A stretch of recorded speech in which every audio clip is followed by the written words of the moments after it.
Dans l'exemple suivant, nous allons intercaler des points entre les classes de 1000.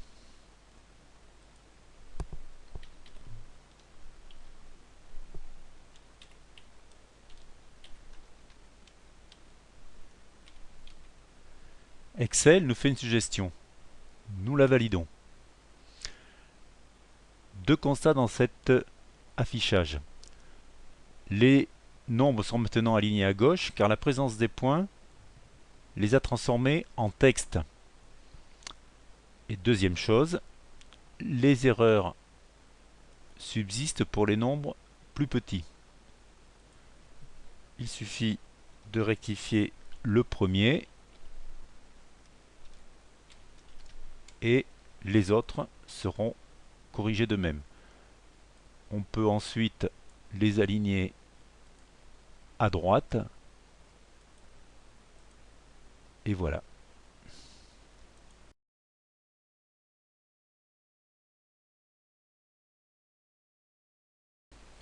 Dans la vidéo suivante, nous allons voir l'utilisation du remplissage instantané d'Excel avec des nombres.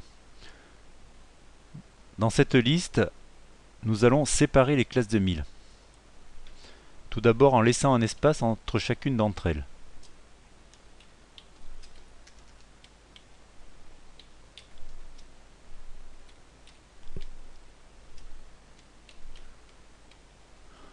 Excel ne nous propose aucune suggestion de remplissage, donc nous allons sélectionner la colonne et cliquer sur Remplissage instantané.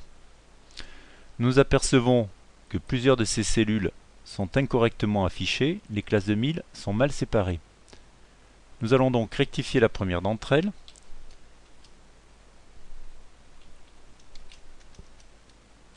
Et là, nous apercevons qu'Excel corrige les autres erreurs. La deuxième solution consisterait, pour éviter ce genre de problème, à effectuer un tri sur la première colonne.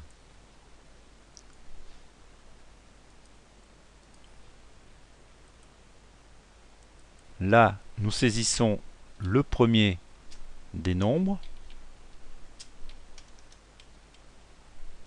le second,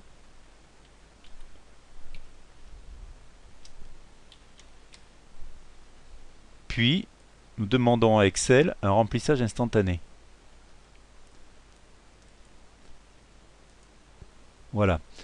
Là, les nombres sont tous correctement affichés. Il n'y a pas d'erreur dans la séparation des 1000.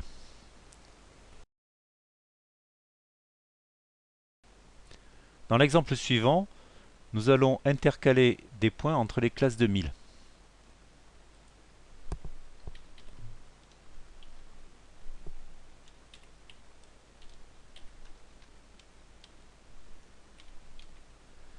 Excel nous fait une suggestion. Nous la validons. Deux constats dans cet affichage.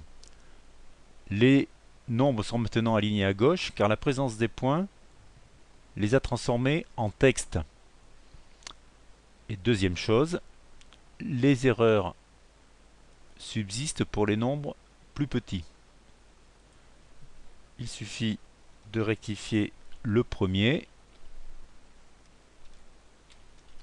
et les autres seront corrigés de même. On peut ensuite les aligner à droite